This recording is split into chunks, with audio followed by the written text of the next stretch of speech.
Welcome to the Entrepreneur's Roadmap, a Clear Direction Advisors podcast. I'm your host, Kendra Vise, business strategist for service-based business owners who are ready to stop running their business on instinct and start building with intention. Every episode, we get into the practical side of growing and scaling a service business, the strategy, financial clarity, offers, team, and systems that it takes to build something truly sustainable. Now let's get into it. I have a question for you. If you took 2 weeks completely off from your business right now, what would happen? Be honest. Would things run smoothly or would everything just grind to a halt because too many things only work when you are right in the middle of them? If the answer is the second one, you don't actually have a capacity problem. You have a systems problem. And that's actually really good news because systems are fixable. Now, most service providers hit a ceiling not because they've got a lack of clients or lack of opportunities, but it's because the business is built entirely around their own personal involvement in every single piece of the process, right? From onboarding, client delivery, communication, administration, invoicing, sales, everything flows through the business owner, right? So this is actually going to create a really hard limit that you can't grow any further because you are one person, right? And there's also a really true quality risk because when you're stretched, the standards slip because you have to be involved at every single step. So there was a client that I worked with that just couldn't let go of the reins. They had to be in at every stage of the business. They really didn't trust their team enough to actually get the work done and get it done correctly. So they actually tried a project management system, but when they chose it, they didn't do enough research to make sure that it was going to do what they needed it to do and in a way that actually worked for their business, right? So it meant that they were still having to approve work. They still oversaw every single person on their team, and they weren't even using this project management system that they implemented because they didn't want to use it. They didn't like it, right? And if work stalled, they had to step in. If the client wasn't responding, they had to be the one to contact the client. They were also paying all of the bills, approving all of the payments. They processed payroll. They approved all of the marketing that was going out, and they had to meet with every single client from sales calls all the way through to update meetings. They also had no clear SOPs. So the team members themselves had no clue what they were supposed to be doing, what they could do, what they couldn't do, right? There were different things for different team members and different projects. On one project, a team member could reach out to the clients, but somebody at the same stage in a different project and a different client couldn't actually reach out, but or could reach out. Somebody else further along in a project could reach out directly to the client, right? But other team members weren't allowed to talk to clients at all. But they all were doing the same work. So it was shambles, it was chaos, right? And also because the project management system that they had spent time and money and energy on implementing wasn't being used consistently across the organization, and unfortunately, most importantly, by the business owner, right? Things kept falling through the cracks. Things weren't getting done on time. And nobody on the team knew exactly where the work was really at, least of all the business owner. Now, here's what I want you to think about. Does that sound like you? Right? And what are 3 things in your business that only you can do? Not the things that you currently do, but the things that genuinely, truly require your specific expertise and judgment. Everything else is a candidate for a system, a process, and a person. Now, a lot of business owners that I've worked with dramatically overestimate how many things actually require their input personally. I've seen it time and time again. They think that everything from the sales calls to the client delivery, right? Every single email to a client, every single time that something has to be updated or changed, right? Sending out quotes, sending out proposals, right? Send from that sales process all the way through, they believe they are the only person who can do it. They believe they must be the client contact. They believe that they must be the one doing the bookkeeping, right? They have to be sending out the client invoices. They have to be receiving the payments. They must be the person who is making sure that the payments are done, making sure that every single payment is approved, making sure they're the only ones who have access to the bank account, making sure they've approved every single step of the work. If you stop and take a real honest look at your business, I think that you'll be able to see that you can actually pull yourself out of a lot of that by having trusted team members, by having systems, and having things like SOPs that really tell people what their role and their responsibilities are.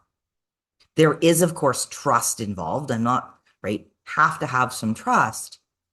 But if you can't trust yourself and your team enough, you will not grow beyond a certain point. That's just the way that it is.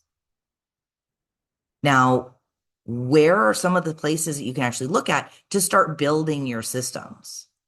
So client onboarding is one of the first places to look at, right? This is the process from, right, signed contract to the first session or the actual delivery of, right, the service that you're providing.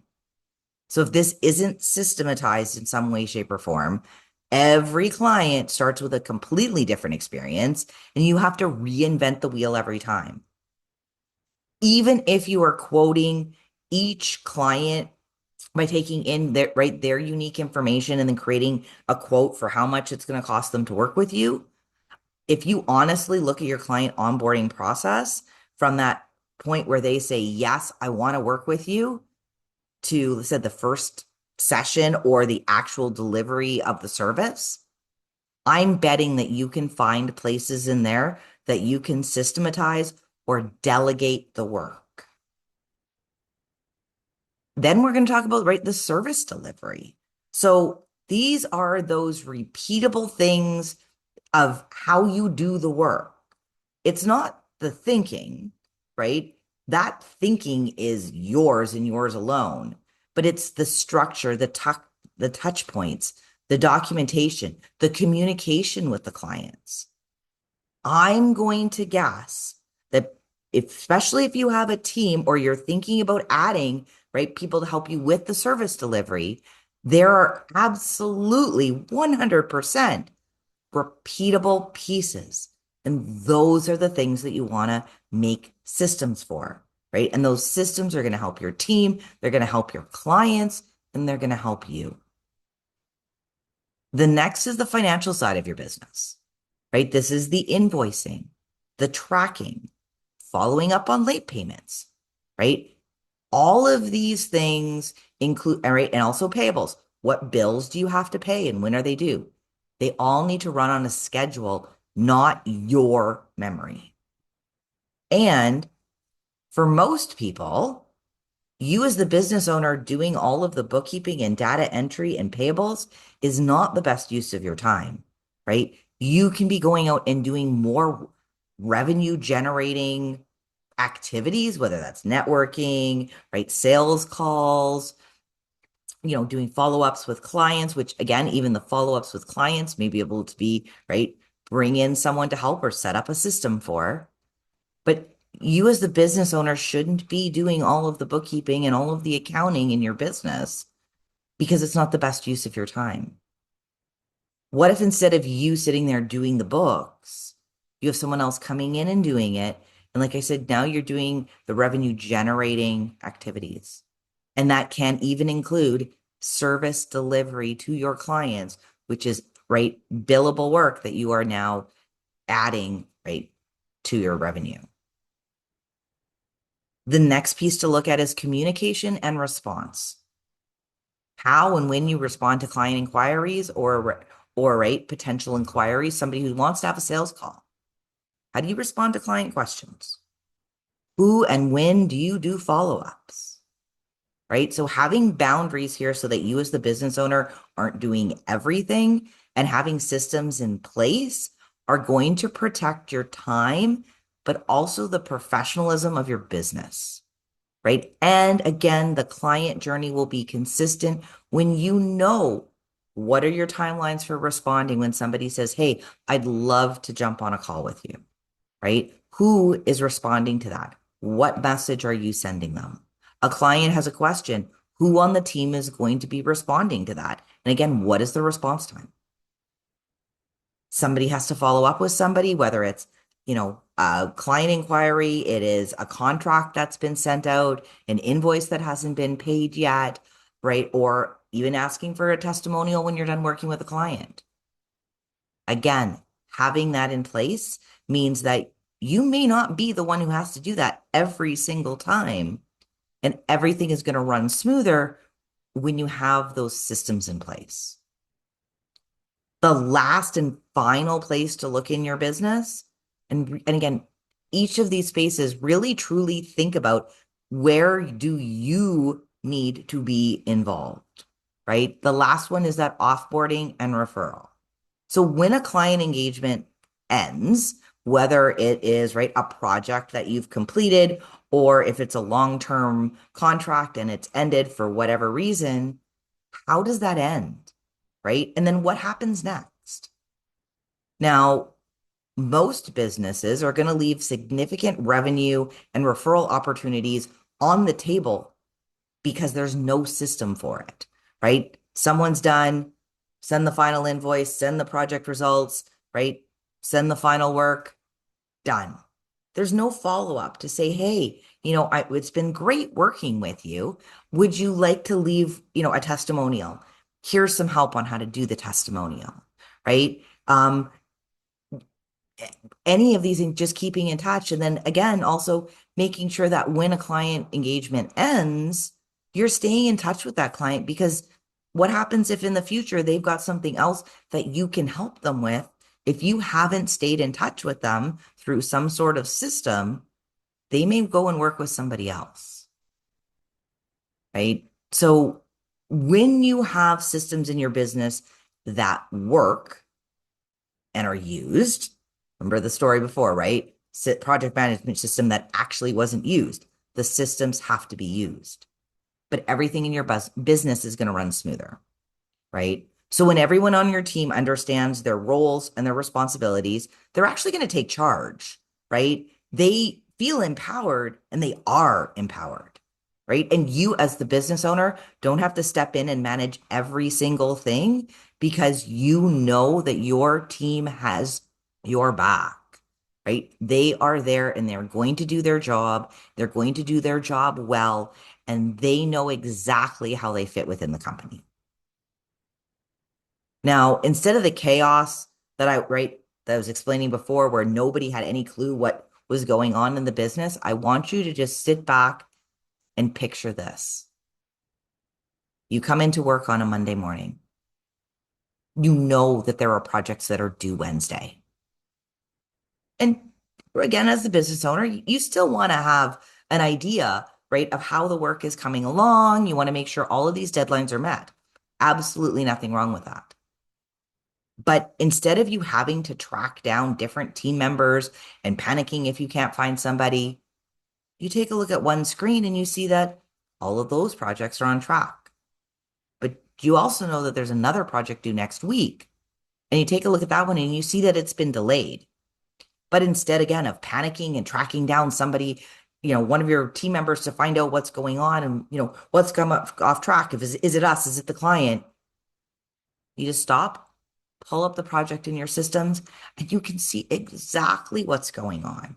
You know your team is on top of it and they've been in touch with the client, right? You see all of the conversations. You know that it's the client's fallen behind on getting you some information, but your team is on top of it.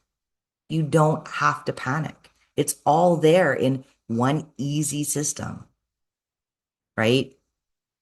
You also know, right? All of your sales invoices have gone out. You know that any client invoices that haven't been paid, someone's getting in contact with the client and asking, when can we expect payment? You don't have to do it. You also know that all of your payables are being paid on time, right? Because your bookkeeper has sent you the transactions to approve in one batch. You know everything from the financial side is on track. And if there was an issue, right, your bookkeeper would be telling you because you have the systems in place for that.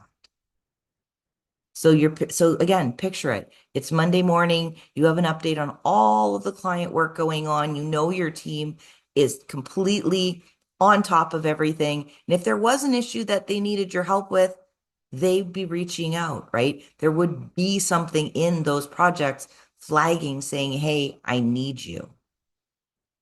But there isn't. So all you have to worry about today is going to a networking meeting, having a sales call with a potential client, having a, client check-in call, which is something that's again scheduled in and it's part of the regular process. And you're doing some work on client projects and it's work that you enjoy, it's work that you love. You're not walking into the office completely stressed. You know what your cash flow is, you know what your numbers are, and you know and trust that your team is on top of things.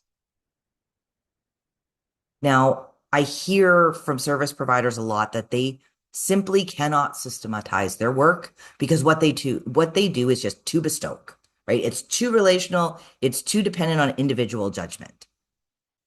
And trust me, I understand why it feels that way, but in almost every case, when we look at the work really closely and we look at the processes really closely, there are a far more repeatable elements than you as the owner realized, right? Just nobody's documenting anything because documenting it felt way less urgent than getting the work done. But I need you to remember that every hour you spend being the bottleneck in your business is an hour that you're not spending on the work that actually needs you, right? You are going to be unable to grow and scale a business that depends on you entirely for every single piece of the process. Even if you have a team supporting you, if you must be touching every single piece of every single process, you are the bottleneck. And when I'm talking about systems, I'm not talking about removing the human element, right? Systems are there to actually protect the people in your business and your clients. It's about making sure that things don't get lost, things don't fall through the cracks, making sure that your clients know exactly what type of experience they're going to have. It's about empowering your people. It's about delegating and protecting your time and your boundaries as the business owner. And it's about building a sustainable business, right? When you have repeatable things and repeatable workflows that can run without you, now you have more capacity for the things that actually truly, genuinely require your input. You can run your business in such a way that you aren't stressed. You understand what's going on. You know what's happening with, right, everything in your business. You know that when your team has an issue, they are coming to you instead of hiding it, right? You have your team's back and your team has your back. So when you're thinking about the systems in your business, again, it's about looking at everything to see what is repeatable and understanding that just because your business feels unique from every other business out there, there are ways to add systems to make it easier right? And scalable so that you can grow. It's not about removing the people from the processes. It's about empowering those people and making sure that, right, again, everybody knows what they're doing, everybody knows how they're doing it, and everybody is now empowered in the business. Now, that's it for today's episode of the Entrepreneur's Roadmap.